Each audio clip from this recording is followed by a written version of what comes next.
లోకాసు సువార్త 9వ అధ్యాయం 24వ వచనం. తన ప్రాణమును రక్షించుకుని కోరువాడు దానిని పోగొట్టుకొనును, నా నిమిత్తమై తన ప్రాణమును పోగొట్టుకున్నవాడు దాన్ని రక్షించుకొనును. ఇక్కడ ఏమంటున్నాడు? తన ప్రాణమును రక్షించుకున్నవాడు. రక్షించుకోవటం అంటే ఏంటి? పోగొట్టుకోవటం అంటే ఏంటి? అసలుకి ఆయన నిమిత్తము తన ప్రాణాన్ని పోగొట్టుకుంటే రక్షించుకుంటామంట. ఆయన నిమిత్తం కాకుండా ప్రాణాన్ని రక్షించుకుంటే పోగొట్టుకుంటామంట.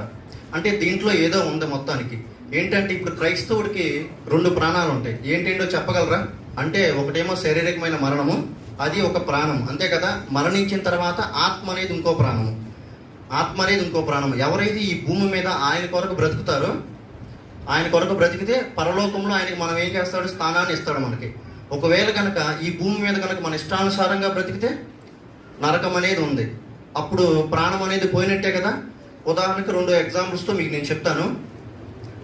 ఒక వ్యక్తి ఉన్నాడు. ఒక వ్యక్తి సువార్త ప్రకటిస్తూ ఉన్నాడు. సువార్త ప్రకటిస్తూ వచ్చినప్పుడు ఎవరో ఒక అతను వచ్చి, నువ్వు సువార్త ప్రకటించడానికి వీల్లేదు, ఒకవేళ కనుక నువ్వు సువార్త ప్రకటిస్తే నేను నిన్ను చంపేస్తాను అని అన్నాడు. అంటే ఈ వ్యక్తి, ఎవరైతే సువార్త ప్రకటించే వ్యక్తి ఏమంటున్నాడంటే, నువ్వు చంపేసినా పర్లేదురా బాబు, నేను మాత్రం సువార్త ఆపను, నాకు పనే ఇది. ఎందుకంటే దేవుడు నాకు చెప్పాడు, సర్వలోకానికి వెళ్ళి సర్వ సృష్టికి సువార్త ప్రకటించమన్నాడు. కాబట్టి నేను సువార్త ప్రకటిస్తున్నాను, నన్ను ఆపడానికి నువ్వు ఏ అధికారం లేదు నీకు. నేను చెప్తాను, నువ్వు నన్ను చంపేసినా పర్లేదు, చెప్తానంటే అతను ఏం చేశాడు? చంపేశాడు.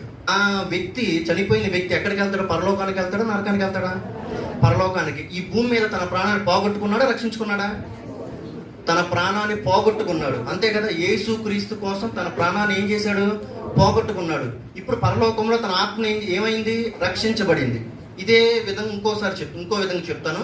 అదే వ్యక్తి సువార్త ప్రకటిస్తూ ఉండగా ఇంకొక వ్యక్తి అన్నాడు, అంటే నువ్వు సరే బాబు, నేను సువార్త ప్రకటించను, ఆ దేవుడు కనపడిన దేవుడు నాకెందుకు, నేను సువార్త ప్రకటించకుండా 70 సంవత్సరాలు నాకు భార్య పిల్లలు ఉన్నారు, నేను వదిలేస్తున్నాను అన్నాడు.